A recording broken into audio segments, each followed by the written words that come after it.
5 ways to lose your New Jersey carry permit without ever firing a shot. That's what we're going to talk about today, folks, so let's get started. You trained, you passed the background check, you paid all the fees, you finally got your New Jersey carry permit. But what if I told you you could lose it without ever drawing your gun? Imagine this: you walk out of the range, gear in your bag, you toss your gun in the glove box and head to dinner. That simple mistake could be all it takes to lose your carry permit. These are 5 easy ways to lose it in New Jersey without pulling the trigger or even breaking a sweat. And you may be surprised at number 2 and number 5, so stick around and see. For those of you new here, I'm Steve with Martell Training Group. I'm a retired New Jersey State Trooper, former paramedic, and firearms instructor. For decades, I've worked cases and trained citizens in one of the strictest gun law environments in the country, New Jersey. What I'm about to share isn't theory, it's real-world experience from the field, the courtroom, and the shooting range. Here's the reality: New Jersey doesn't make it easy. The state's gun laws are filled with fine print, exceptions, and restrictions that most new permit holders never hear about. You can do everything right, take the training, pay the fees, pass the background check, and still lose your permit over something as small as where you stop for coffee on your way home from the range. I've seen too many people lose their rights, not because they were reckless, but because no one ever told them about the small mistakes that could lead to big trouble. So let's fix that.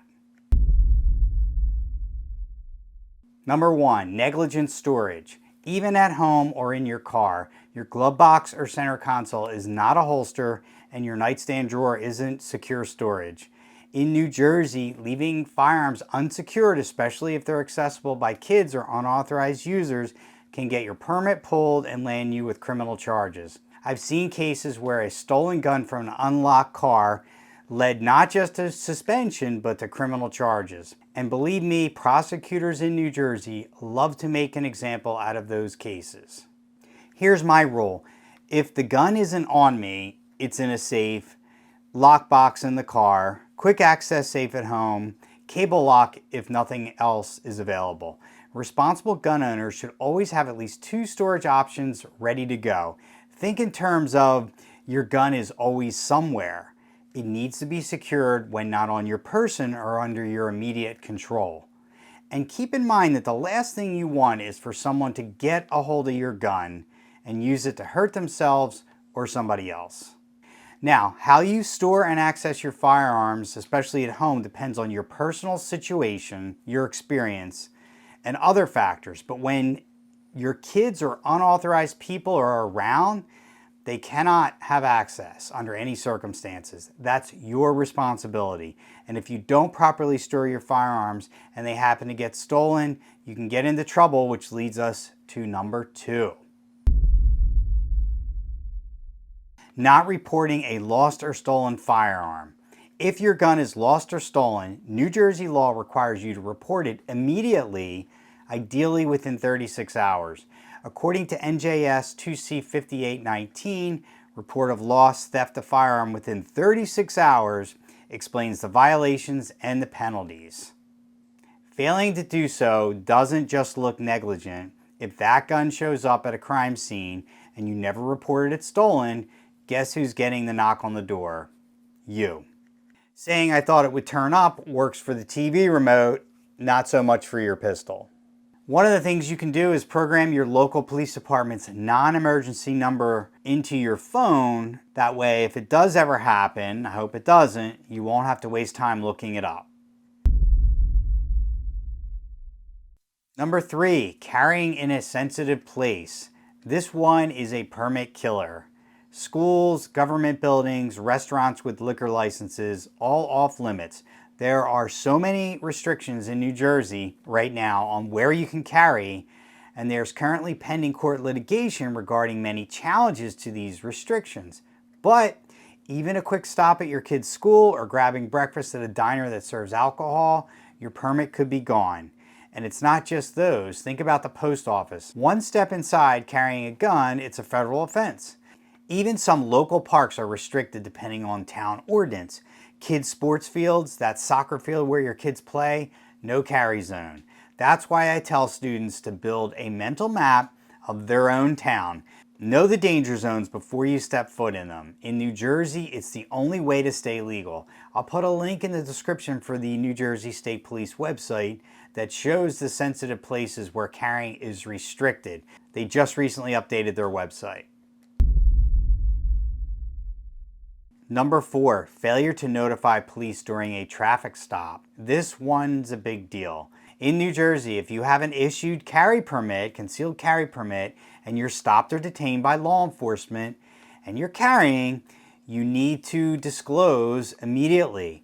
That even goes for carry permit holders who are transporting, say, to and from the range. Because of the way the statute was written, it says if you have a carry permit issued and you're carrying or transporting or have a firearm in the vehicle, you must disclose. So the way the statute was written, I don't know if it was intentional or not, but if you have a carry permit issued, you must disclose. According to NJS 2C58 4.4b, failure to disclose right away is a 4th-degree crime. It's not a ticket, that's criminal charges with possible revocation. This isn't time to play 20 questions, you should lead with honesty. So my suggestion is know what you'll say. Do a little bit of role playing with yourself or just think about it in advance. So when the police ask for your license, registration, and proof of insurance, you can say, yes, officer, before I reach for anything, I want to let you know I'm a legal permit holder and I'm currently carrying. And that one line sets the tone for the whole stop. It shows you're responsible, you're calm, and you're respectful. And in New Jersey, it might keep your name off a court docket. And remember, some officers still aren't used to dealing with civilian permit holders in New Jersey. I know Bruin happened in June of 2022, and some people are saying, well, all the police should know and be familiar. Maybe they should, but I think most concealed carry people, with what they have to go through to get their carry permit, I think most of them don't have a lot of interactions with the police. Therefore, the police don't have a lot of interaction with concealed carry people. My recommendation is to stay calm, keep your hands visible, and don't reach until you're told to do so. Disclose first, act second. Some police officers will say thank you and move on with the stop like nothing's changed. Others may ask questions because there are so many that have not had any interactions or very little interactions with legal carry permit holders. The side of the road is not a place for disagreement or dispute. My recommendation is to follow officer instructions, and if you feel something was off, you can always talk to a supervisor later. And finally, number 5, social media slip-ups. This one surprises people, but it's becoming more common. Posting a cool range selfie, sharing your everyday carry setup online, commenting on a news story about a shooting, all of that can and does get used against you. Investigators check social media during every permit renewal, every single time. You apply for a new handgun purchase permit, full background check. Change your address, another full background check. If your caption includes come and take it, guess what? Somebody just might. Worse, I've seen prosecutors use a guy's online jokes about what he'd do in a shooting situation as evidence against him. One meme can come back to haunt you in court. I did a whole video on the Army sergeant who was arrested for shooting a protester. He claimed self-defense. The police initially didn't even charge him, but the prosecutor, after reviewing his social media posts about, quote, shooting protesters, multiple posts were used against him to paint a picture that he was looking for trouble. He was found guilty. So the rule of thumb I like to use, if you wouldn't say it directly to your police chief, don't post it. And here's a drill that I give my students. Before you hit post or copy or place something on social media, ask yourself, would I want a prosecutor reading this out loud in a courtroom?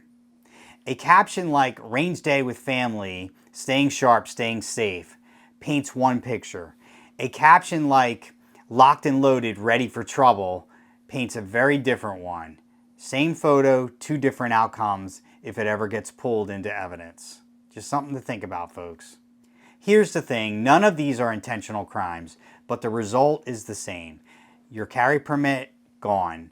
Your firearms, seized. Your freedom, maybe even at risk. I've trained people who've lost everything because no one warned them about these traps. They weren't careless, they weren't criminals, they were just uninformed, and that's unacceptable. Let's wrap up and run through these again so they stick. Number 1, negligent storage. Number 2, failing to report a stolen firearm. Number 3, carrying in a sensitive place. Number 4, not notifying police during a stop. And number 5, social media mistakes. Any of these can wipe out your permit overnight. The point isn't to scare you, it's to prepare you, because informed gun owners stay legal gun owners. Being a responsible gun owner in New Jersey isn't easy. One mistake, even a small one, can cost you your rights.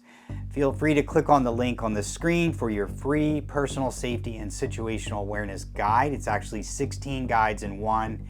You can download it today. We'll send it right out. Stay safe, stay vigilant, and stay legal.